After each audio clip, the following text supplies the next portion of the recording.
I wanted to kick things off by talking about what Tyler was saying about the fact that men have become divas, bedazzled divas. And look, while I get that she was just trying to promote her album so she was there for a radio show, I do want to at least try and set the record straight and say that we are not bedazzled. The royal penis is clean, Your Highness. Welcome to the Breakdown Podcast, where I talk about love, sex, and relationships from a guy's perspective, as well as a bunch of other guy shit. The man on the mic is a man who might find it hard to breathe if you've got that asthma. He's also a man who does include running his mouth to his cardio routine. It is none other than your tall, dark, and mildly handsome man, Sir Denver B. And I'm here to speak on boys and balance and the fact that some women just don't know, or maybe they just don't understand, that it's not as easy when it comes to both of them. Because I've got a couple of women that are spewing a bunch of shit as far as content is concerned, and I need to set the record straight because they don't seem to understand dudes at all. And I intend on doing that throughout the episode. So if this is your kind of thing, then you're in the right place. If not, then listen and stick around. You might actually find that you're in the right place. But either way, should you agree, should you disagree, should you have a different form of feedback regarding the topic or the podcast or something from the podcast, then the DMs are always open. The social media links are in the description. And if it feels like too much work to check, then you can obviously listen all the way till the end because I always mention the social media there. But all in all, I thank you very much for listening so far, and I hope that you listen all the way till the end of this episode. Now, without wasting time, I want to kick things off by talking about a woman on IG who is an influencer, a podcast host, and the author of a book known as The Big O, who goes by the name of Oloni. Now, for anyone who's listened to this podcast for like a year plus, you know that I've mentioned Oloni a couple of times on this podcast, and oftentimes whenever I'm discussing something that she said or done online, I'm usually refuting it because she has such a backward and lost view as far as men just being men is concerned. Now, of course, I can disagree with a lot of things, but there are some things that she could say that I could probably agree with. I'm not sure I've heard any, but I'm guessing there's stuff that she'd probably say that I could probably agree with. So recently, in regards to the case of Young Philly, for those of you all that don't know Young Philly, he's a YouTuber who got charged with sexual assault back in Australia about a year and a half ago. In regards to his case, she decided to come up and say that most men that engage in CNC or consensual non-consent are in fact grapists and actually don't know the whole idea behind consensual non-consent. Now, I am going to let the clip where she says all of this play out because I do want to get into my thoughts on it, because I feel like there's something in this that even she doesn't want to acknowledge, which is the fact that there's always going to be an information and knowledge gap somewhere. But anyways, before I get into my thoughts on it, let me let the clip play. So, without further ado... A lot of men are not into CNC, they're actually just grapists, and that's the truth. Because it's not normal to think that you can try to step out of, the vanilla sexual realm with someone you have just met. Someone you have not had a conversation with about kinks of fetishes and whatnot. You might have even had a conversation, because that still isn't consent. But my point is this: to think that you can try and step out of the normal sexual realm with someone when you have not had a conversation with them about it and you haven't given them a chance to consent just shows that you are a sicko. If you are a man who is slapping, choking, biting, spitting on a woman that you have just met and you've never ever had a real conversation, you don't have any safe words, not really clued up on what it means to be kinky. As far as kink gets, it just starts and stops at what you see in porn. There's a real problem here. And I know people are going to argue and say CNC and grape is not the same. They are absolutely in no way similar whatsoever. But we need to have a real conversation of where the inspiration and the power dynamic is taken from. And I think that's what some guys try to hide behind, like, let's keep it a buck here. But for real, I do want to hear your thoughts, because I'm going to keep it real. This was obviously inspired by the Young Philly case. I want to know how you guys feel about it. Okay. She wants to know what guys feel about it. Yes, this should be fun. Now, okay, I can get into my thoughts on consensual non-consent, of which, for those of you all that are still trying to wrap your heads around it, let me try and make it a little bit simpler. So, in as much as there's most of us vanilla human beings, or most of us that like to enjoy the typical regular sex, whether you want to call it boring or not, there are some people that like to explore a couple of different kinks. Now, I don't want to get into what kinks are at this point. If you don't know what kinks are, just Google it. But essentially, they want to engage in some form of kinky behavior that requires, for example, the infliction of pain or the taking of control by force, and or using some form of activity that may cause, under normal circumstances, shame, bodily harm, or emotional or just physical harm in general. So essentially, those things are considered non-consensual under normal circumstances, but you can get into an agreement where you engage in it in a consensual way. That's the term consensual non-consent. I hope I've made sense with that one.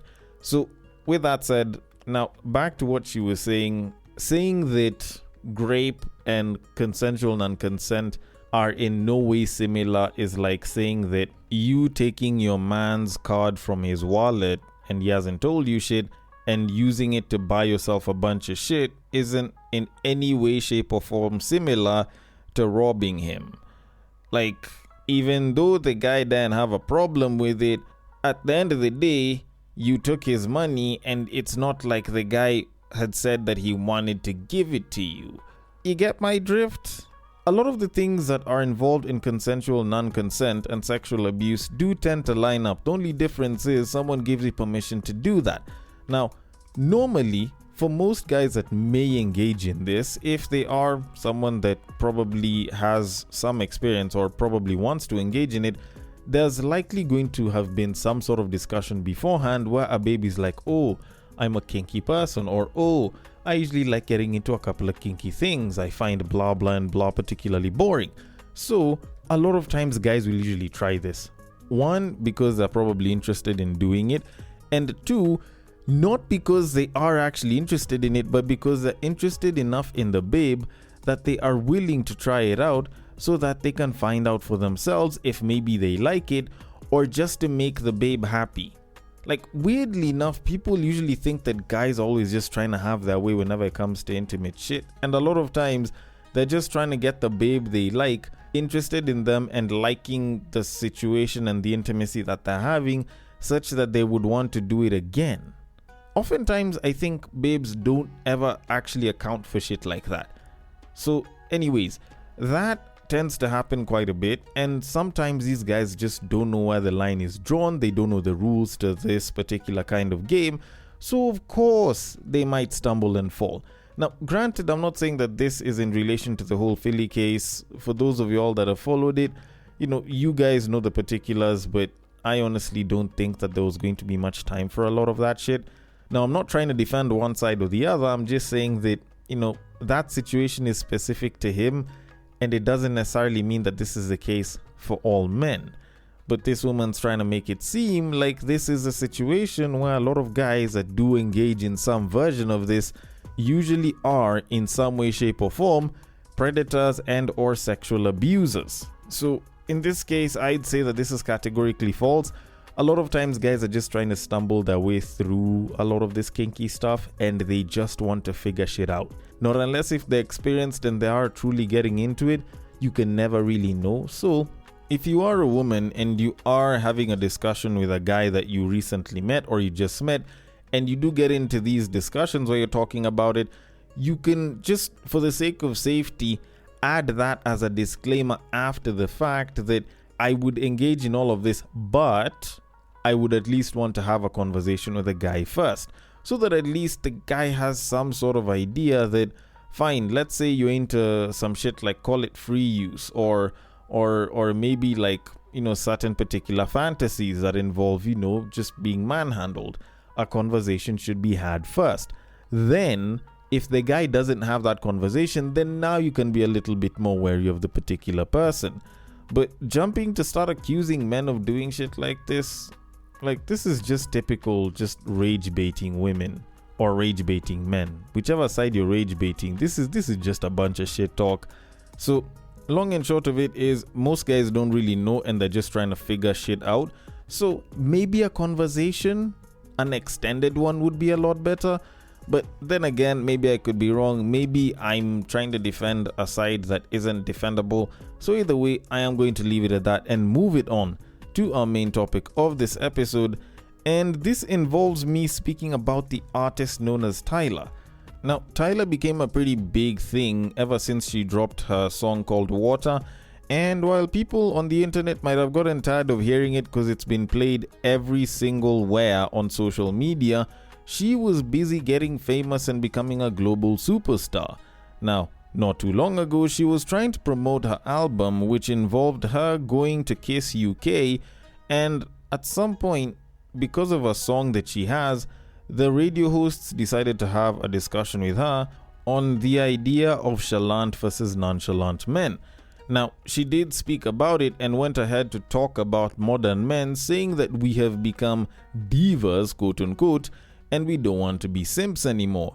So I want to let her clip play, then I can get into my thoughts on it, because I feel like this is an interesting discussion that I've had before, but I feel like there's a little bit more that we can add considering that she did bring this up. And also, just a disclaimer, I know this was a very simple discussion. It's not like she was trying to make anything big out of it. She had just gone on the radio show to promote her album, but I do still think that this is a conversation that needs to be had.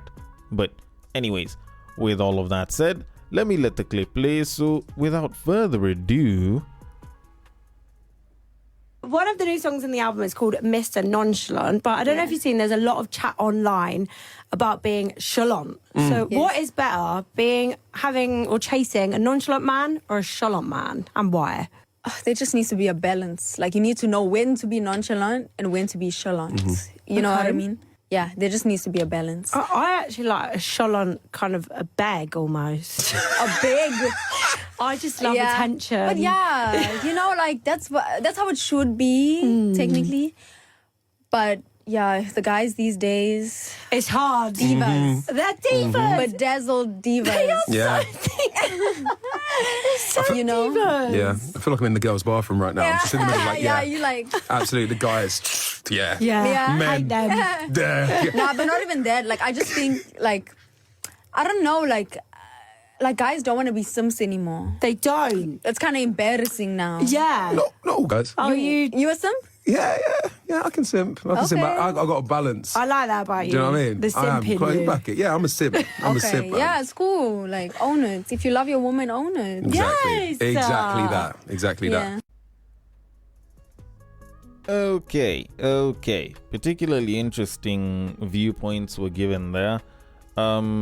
I don't know if I can say that the guy that was on the radio station saying that he's a simp is a good thing for him or not. Well, granted, if he's got a babe, it shouldn't really matter. But either way, that aside, I have a bunch of thoughts in this entire thing, and normally this is the point where I'd be like, but before I can get to that, let me get to the comments. But for this one, I don't even need to go to the comments, because I feel like most of the comments that are here is basically just guys saying, no, we don't want to be simps, and yeah, we're not falling for that. And other women saying that I don't think this babe understands who or what simps are. And that was probably going to be one of the first things that I talk about. The fact that I don't think a lot of the women that talk about how they miss men being simps actually understand what a simp is. Now, the thing with being a simp is, and I know simp is an urban term and, it can be open to interpretation to some degree. A lot of times the term simp is usually a derogatory term, not for you treating your woman well. It's not that. That is perfectly okay. Guys don't even give too much of a flying shit about that. Like, a simp is basically a guy that is doing everything good for a babe, or is basically going out of his way to treat a babe exceptionally nicely, yet this babe isn't choosing him and he's not in any sort of relationship or intimate interaction with this babe. So you're basically handing out free resources, free service, free attention for nothing. Okay? That's essentially what being a simp is. And I know for a fact that a ton of women love the idea of a simp because it just means it's a gain for them. But for guys, it's an absolutely sucky situation to be in. And I say this as a guy who's been in the friend zone a bunch of times. Like, I've been a simp before. And I'm not gonna lie to you, that shit did not feel good one bit. Okay? One bit. But anyways, that said, I wanted to kick things off by talking about what Tyler was saying about the fact that men have become divas, bedazzled divas.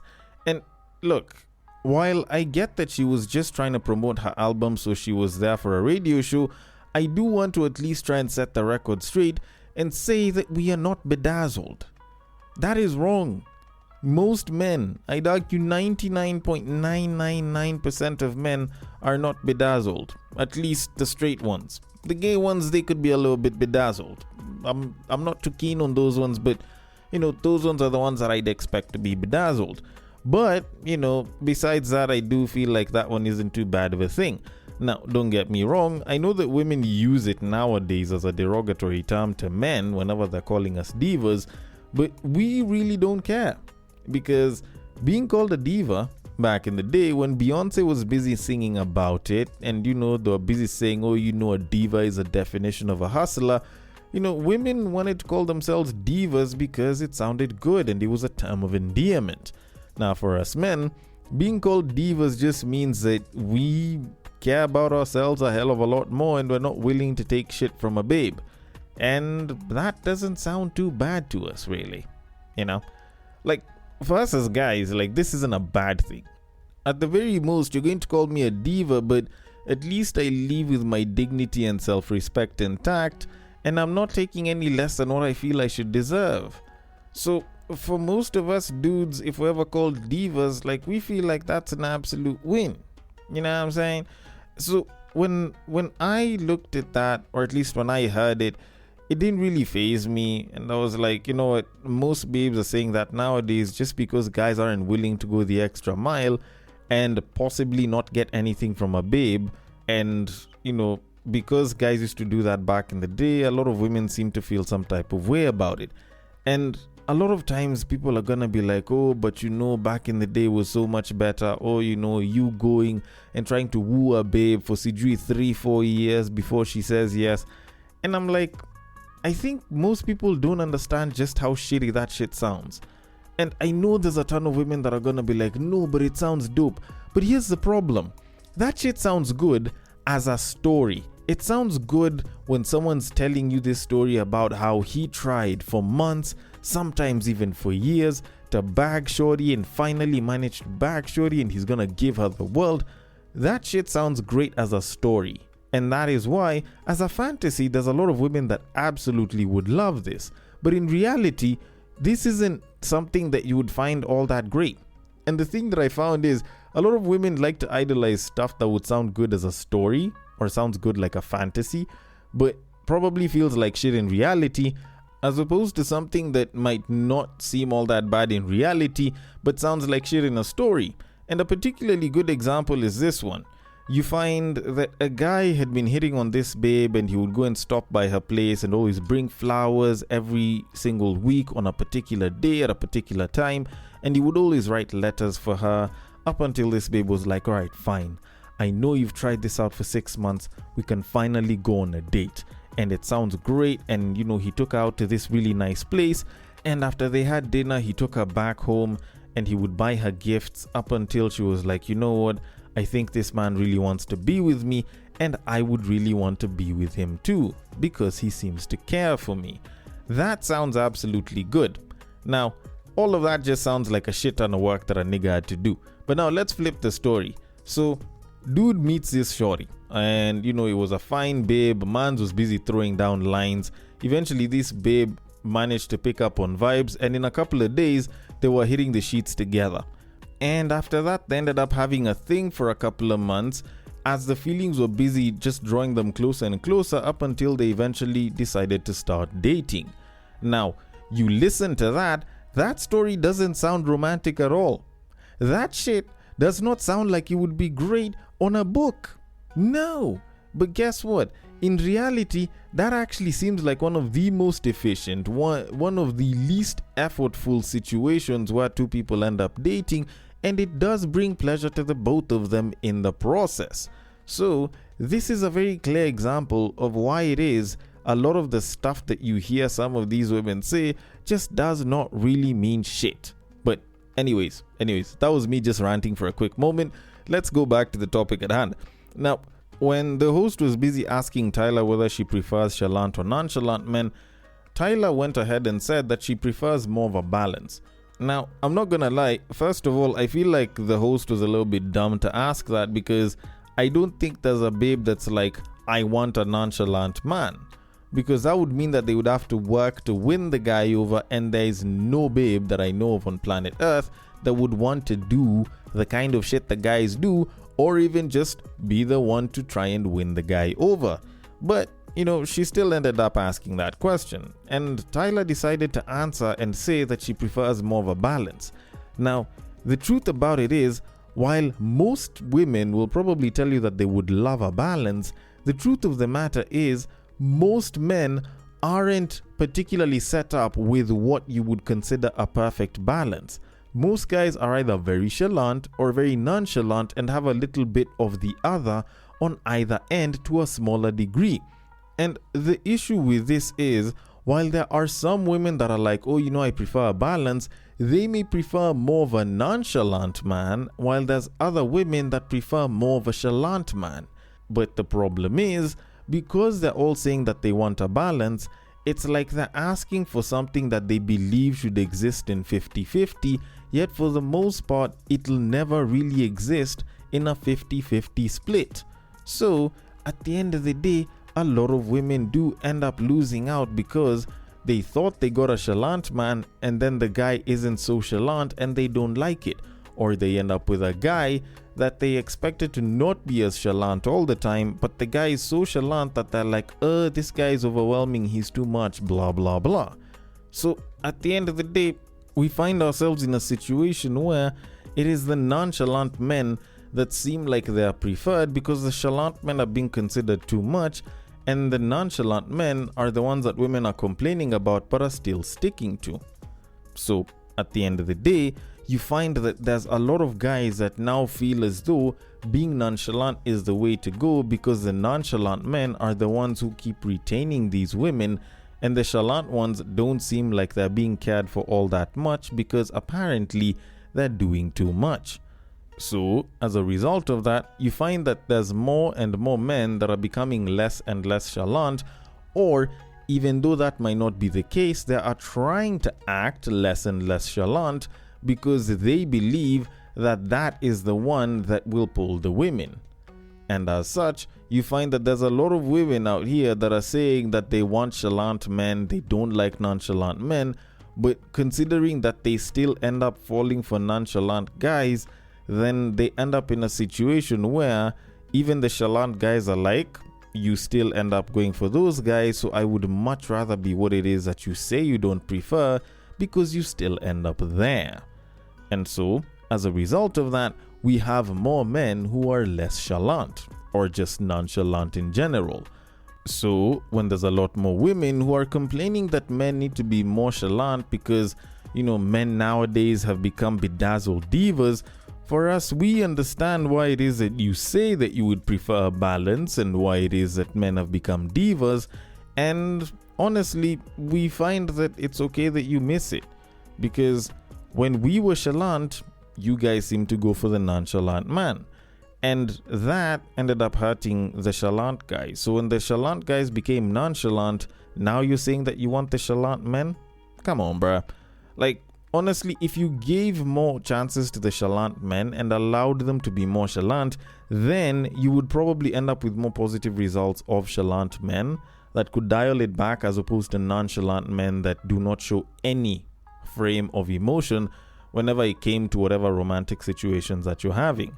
So maybe, just maybe, if women started appreciating chalant men a lot more, then we would probably have more men trying to be more chalant. And you know what? Everything that I'm saying about this is particularly true because women have started appreciating more chalant men, and guess what? we're seeing more and more men being more and more chalant. So, the way I see it, we are actually bringing back chalant men. Men are giving a little bit more. Men are trying to be more romantic because women started posting it up and other women started wishing for the same thing and openly expressing that they wanted it. So even though you might hear some women complaining that there's too many nonchalant men out here, the truth of the matter is the more you promote the chalant man, the more they will come back. Granted, it'll be a lot slower, but there is still a chance that a bunch of them are going to come back. Because like I said once before, chivalry is dead and women killed it. And the only way that they could probably revive it back is if they themselves started promoting chivalry again so that more men can see it as a good strategy to pull a babe. So, to kind of conclude all of this, what I am trying to say is, y'all were dumb to think that a man could have a good balance of both, to be honest. It's either you take a chalant man or you take a nonchalant man and then you live with that decision. But this whole thinking that there's a perfect balance of what chalant and nonchalant is, I feel for most people is a pipe dream. And for the few that could have that perfect balance, they've probably found the perfect person. So for the most part, you choose what it is that you're more comfortable with and hope for the best, that they may become a little bit more chalant, if not maybe in some cases a little bit more nonchalant. But then again, maybe I'm wrong, maybe I'm just chatting shit out of my ass, maybe I don't entirely understand this topic. Either way, I want your thoughts on it.